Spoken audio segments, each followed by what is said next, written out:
It started with a $9.99 candle that smelled like cinnamon and a chance to matter. I was standing in aisle 4 at Target, clutching a shopping list with sweaty palms, debating if this brunch would actually change anything. I wanted to believe it would.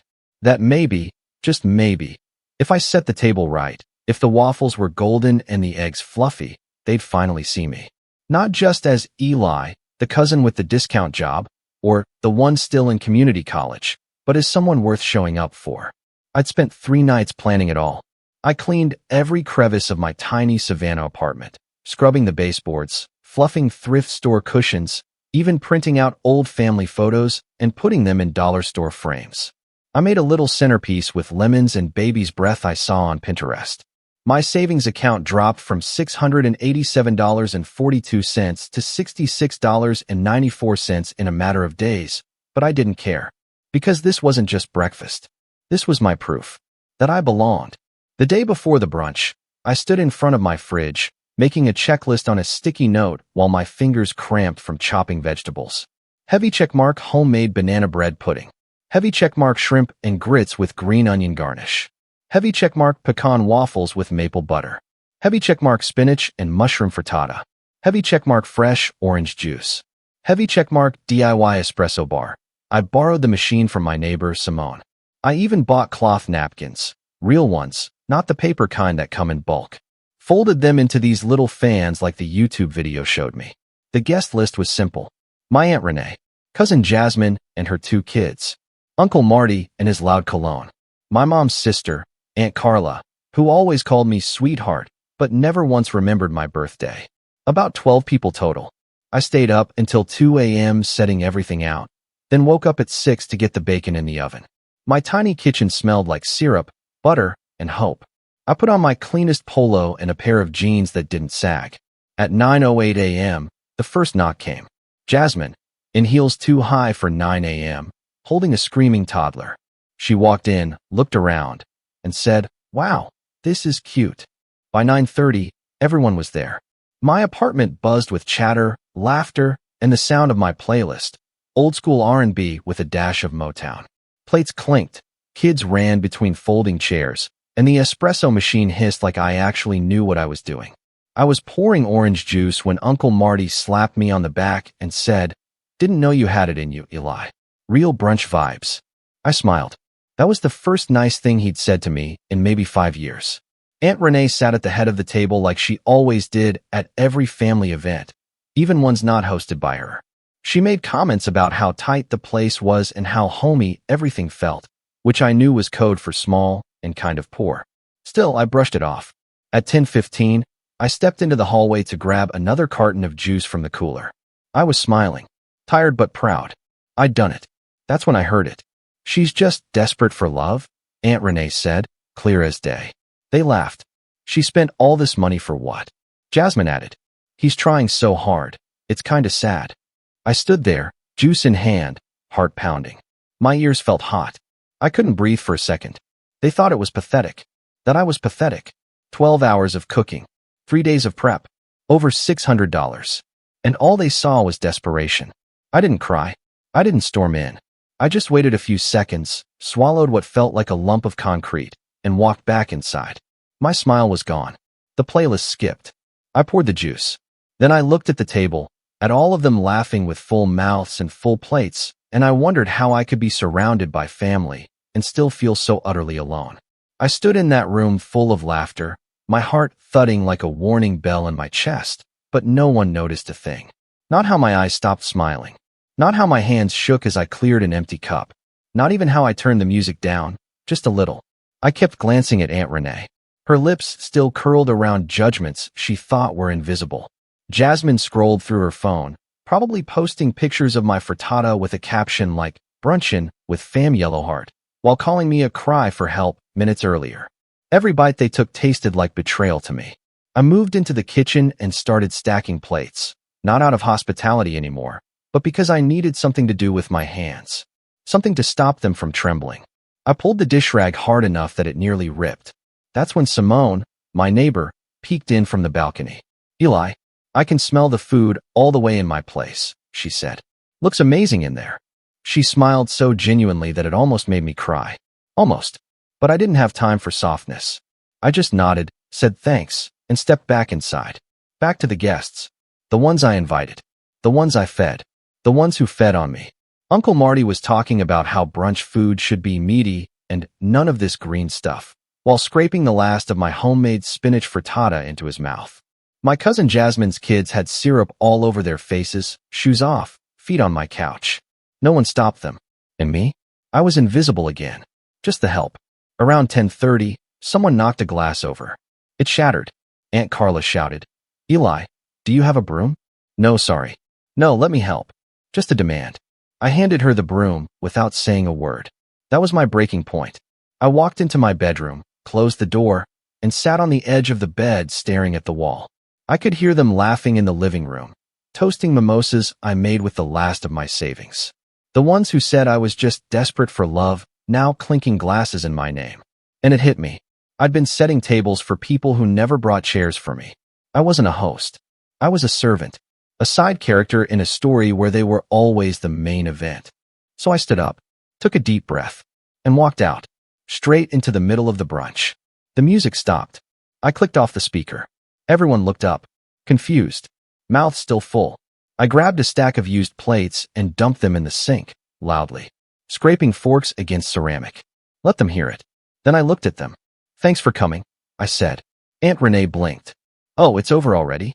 I didn't answer. I started cleaning mid-meal, took trays off the table, wiped counters aggressively. I cleared Jasmine's kid's plate while he was still chewing.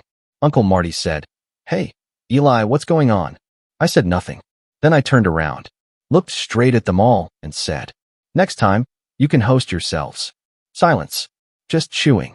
Just shame. And then, of course, Jasmine, phone in hand, started recording. "Eli, are you okay?" she asked in that fake sweet voice people use when they realize they've been caught. I looked into her lens and said, "Yep.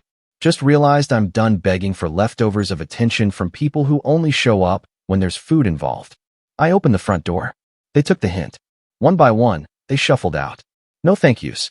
No apologies. Just the quiet walk of people who finally noticed the heat of the stove they took for granted. When I shut the door, I locked it. Then I walked back to the kitchen, poured myself a glass of the orange juice I never got to drink earlier, and finally sat down. Alone, but not lonely. And outside, Jasmine had posted the video already. When brunch turned savage, flushed face, loudly crying face. 3,000 views in an hour. Then 10,000. Then 50,000. By sundown, it had over 600,000. And in the comments, strangers called me a king. People wrote, "I've been there. You don't need them, Eli." That was the realest exit I've ever seen. I started getting DMs. Not weird ones. Real ones. A woman in Atlanta offered to feature my cinnamon roll recipe on her food blog. A small brunch cafe in Charleston said they'd love to collaborate. I sat in that chair, exhausted and raw, but also reborn. The betrayal didn't disappear. But it wasn't the only story anymore. It was just the beginning. The next morning, I woke up to my phone buzzing nonstop. Notifications, mentions, hundreds of messages, thousands of likes. My video, well, Jasmine's video of me clearing plates mid-brunch and calling them all out, had blown up. I didn't even have TikTok. I only found out because Simone from next door banged on my door at 6:45 a.m. holding her phone, wide-eyed. "Eli, you're viral." I rubbed my eyes. For what? Burning bacon. She shoved the phone at me. There I was, holding a tray of dishes, staring straight into the camera with that one line. "Next time, you can host yourselves." The internet. They ate it up. Memes. Stitch videos. Reaction clips. But it was the comments that hit me hardest. This was me after Thanksgiving with my in-laws. My whole life I've been trying to be enough for people who only call when they're hungry. I've never seen someone walk out with that much dignity and pain at the same time. People were pouring their hearts out in my inbox. Total strangers telling me their own brunch betrayals, family ghosts, the silent scream of being overlooked. It was overwhelming, but also comforting. I wasn't alone. Later that afternoon, I got a DM from someone named Ray. "Hey Eli, I run a food blog called Southern Comfort Reimagined. Your cinnamon rolls were mentioned in the video comments like 200 times. Any chance you'd share the recipe?" I stared at the message for 5 minutes. Then, for the first time in weeks, I smiled. I typed out the recipe with shaking fingers. Added notes. Sent photos. Hit send. Didn't even reread it. 2 hours later, Ray posted it with a caption. Cinnamon rolls from the brunch king himself. Eli's viral brunch recipe. Within 24 hours, her post had 100K shares. My grocery list became a revolution. And then came the email. Subject, partnership opportunity, Comfort Kitchen. It was a small food startup from Atlanta. They'd seen the video. Loved the story. Asked if I wanted to do a pop-up collaboration. One weekend, one menu, designed by me. I reread that email 6 times, sitting in the same chair where I'd once been humiliated by my own family. This was real. But just as I started believing something good could come out of that heartbreak, the doorbell rang. I checked the peephole. It was Aunt Renee, wearing a too bright smile, holding a dish wrapped in foil. I didn't open the door. She knocked again. Eli, sweetheart, I brought you some of my peach cobbler. Thought maybe we could talk. I stayed silent. Another knock. I've been reading the comments. People are being mean, baby. You know how the internet twists things. Twist things?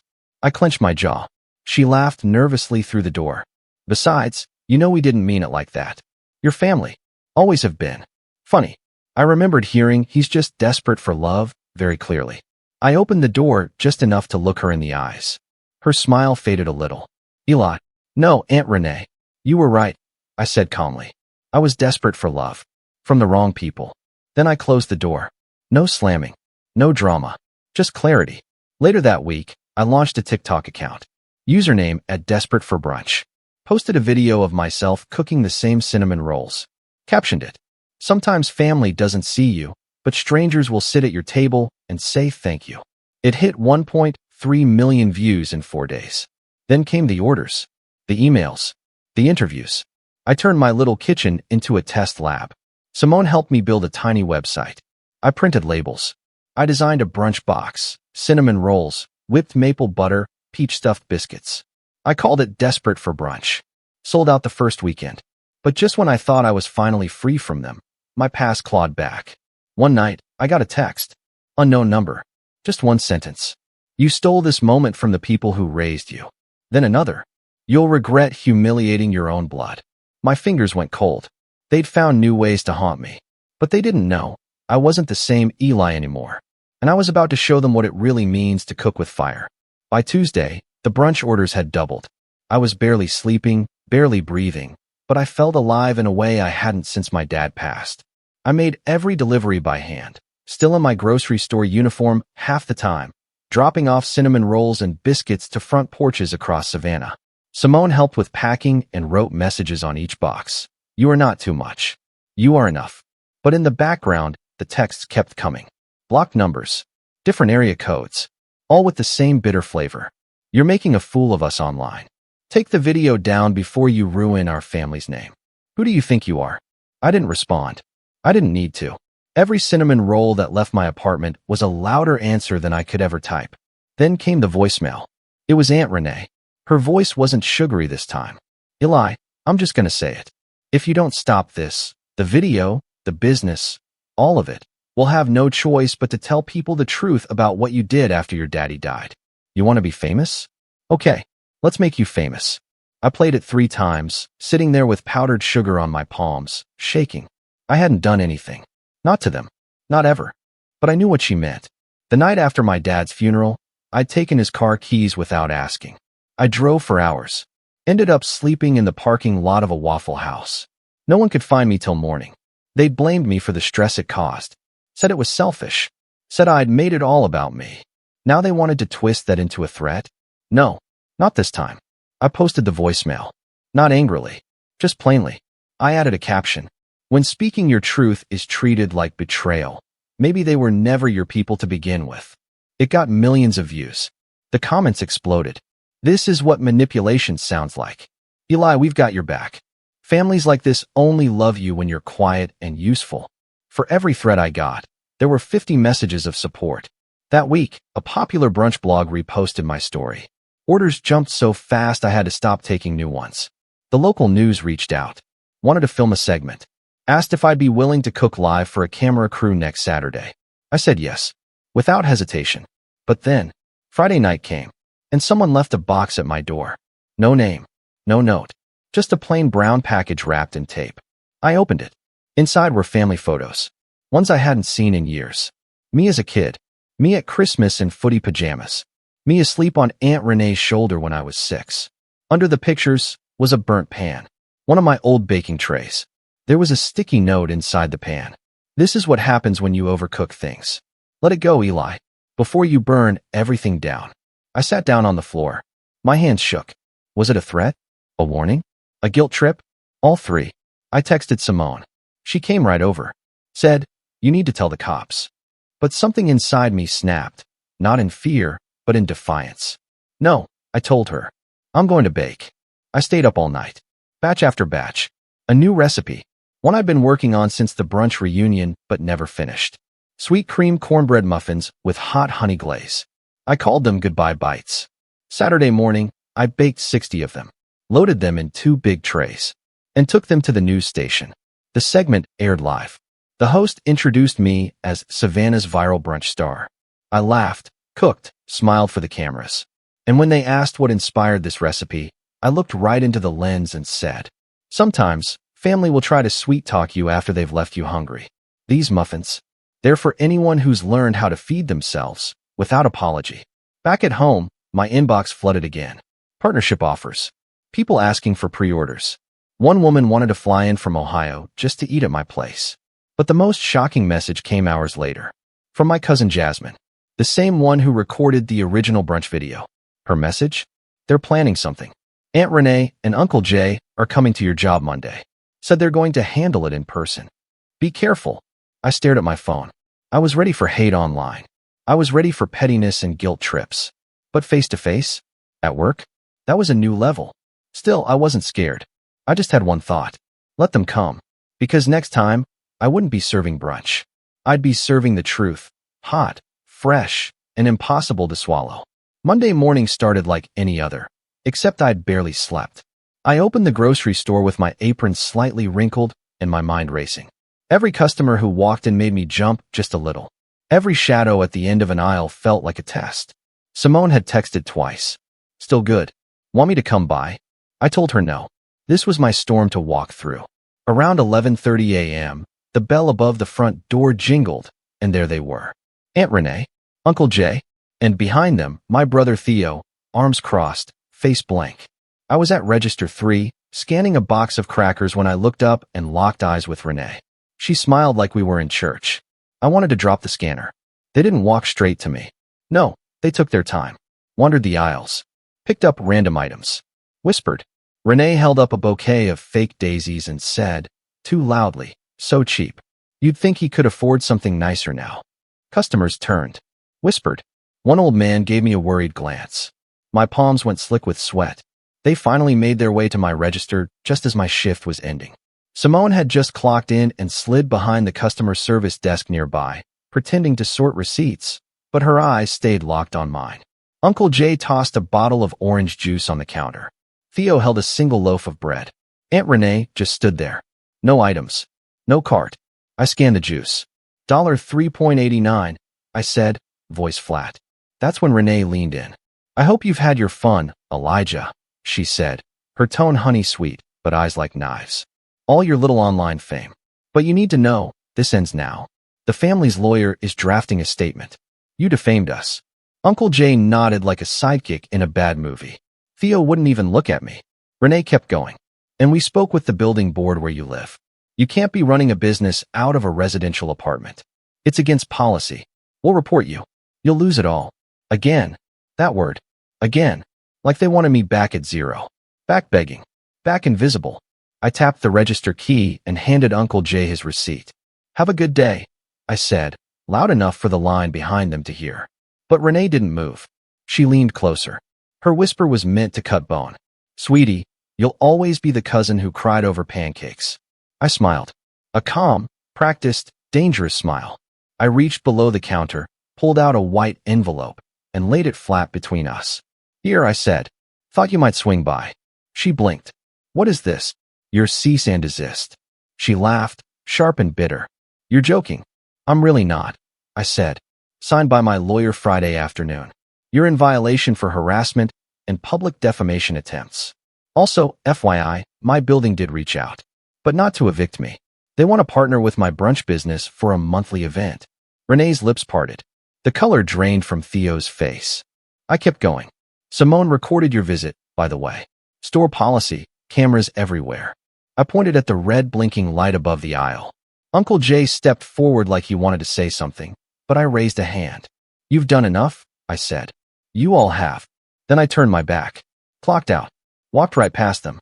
As I reached the sliding exit doors, I heard Renee hiss. This isn't over. I didn't even turn around. I just called over my shoulder. I know. That's the best part. That night, I opened pre-orders for Goodbye Bites. In less than 2 hours, I sold out through the end of the month. A restaurant in Charleston DM'd me asking to do a pop-up collaboration. A brand offered to sponsor my next drop of espresso blend. And a local college student asked if I'd mentor him for his senior thesis on food and healing. Everything was growing, flourishing, but inside me, there was still a bruise. Not from fear, not from them. From knowing how long I begged for scraps of love when I had a whole table inside me, ready to serve. Simone came over with a bottle of sparkling cider and 2 mugs. She toasted, to your future, and I toasted back, to my peace. But the moment I'll never forget? A message request on Instagram, 2 days later. From Theo. 3 words. I'm sorry, Eli. I stared at the message. Didn't open it. Didn't delete it. Just let it sit there. Some wounds don't heal by reopening. Some family doesn't get a second serving. Not at my table. 3 weeks passed. Orders kept rolling in, my tiny apartment smelling constantly of cinnamon, maple glaze, and sweet vanilla bean espresso. I'd finally bought myself a real mixer. No more whisking batters by hand until my arms ached. My kitchen counter looked more like a bakery than anything else. Simone started coming by every evening to help with prep. We weren't anything official, but the comfort between us felt like a home I'd never known. But peace never just arrives. It has to be claimed, guarded. Because right when I thought I'd finally shut them out for good, they came back. This time, it wasn't in a grocery store. It was on my front porch. On a Sunday morning. While I was prepping a batch of bourbon peach muffins for a downtown vendor who'd begged to feature them in a farmer's market stall. Knock, knock, knock. I froze. Simone peeked through the peephole. Her voice came out tight. It's your mom. I nearly dropped the bowl. I hadn't seen her in almost a year. She'd disappeared from the family after Dad passed, drifting in and out of lives with vague promises and excuses. She didn't show up to birthdays. Didn't call on holidays. But now, she was here, hair grayer, eyes sunken, and hands trembling like she was balancing secrets on her fingertips. I opened the door slowly. Eli, she said, voice barely above a whisper. I didn't say anything. She looked past me, into the apartment. Smells like cinnamon. Just like when you were little. Still, I didn't speak. My silence was louder than any greeting. I came to say sorry, she murmured. I should have protected you from them. From what they said. From what they made you feel. Now I spoke. You said nothing when they made me clean dishes while they took selfies. She winced.